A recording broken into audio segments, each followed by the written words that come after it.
chers téléspectateurs de 14 TV Gabon, bonsoir. Soyez les bienvenus pour ce flash d'information du mardi 26 mars 2024 dans le magistère universel.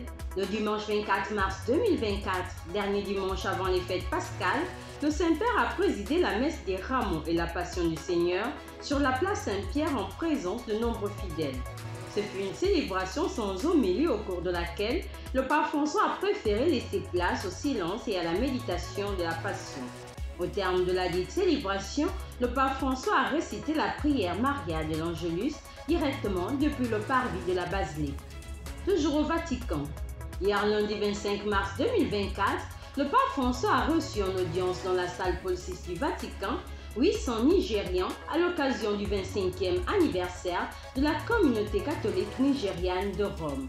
Dès l'entame de son discours, le pape François a exprimé sa gratitude aux Nigériens pour tout ce qu'ils font et continuent à faire pour témoigner du joyeux message de l'Évangile.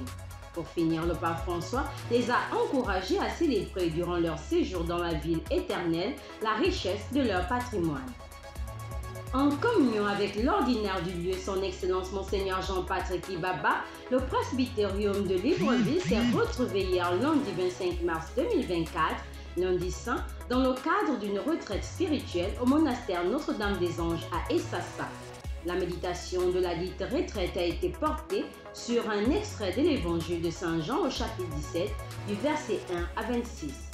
C'est le chanoine Arnaud Géminet, vicaire de la paroisse Notre-Dame de Lourdes, qui a prêché cette retraite sacerdotale. Conférence de sensibilisation sur la maladie prostatique. Ce mardi 26 mars 2024 s'est tenue en milieu de matinée à la salle paroissiale de la cathédrale Notre-Dame de l'Assomption, 6 à la vallée Sainte-Marie, une conférence de sensibilisation sur la maladie prostatique. Avec le docteur Elvire Adondé-Ménès, urologue, andrologue. Toutes les questions liées aux causes et aux conséquences de cette maladie ont été analysées. Cette conférence de sensibilisation a été organisée par la procure diocésaine de l'archidiocèse de Libreville.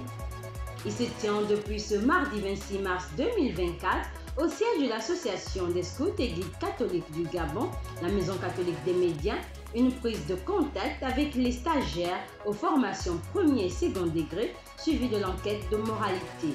Cette formation qui a commencé le samedi 23 mars avec la première vague de stagiaires s'est poursuivie et a été animée par le commissaire général Ange-Claude Kogué. Cérémonie de la première profession religieuse de la sœur Maria de la Miséricorde au sanctuaire Notre-Dame du Gabon.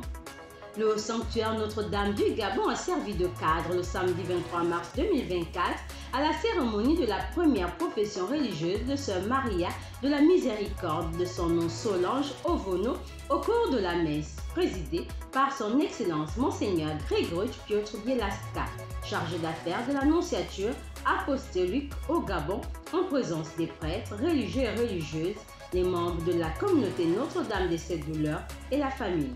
Il faut retenir qu'une profession religieuse est une cérémonie publique ou officielle au cours de laquelle un religieux ou une religieuse entre dans la vie religieuse en prononçant ses vœux.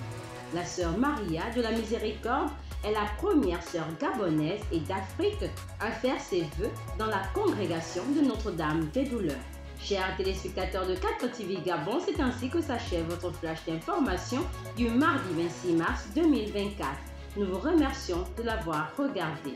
En marche vers les 200 ans de l'histoire et de l'évangélisation de l'Église catholique au Gabon. Gardons la foi, l'espérance et la charité.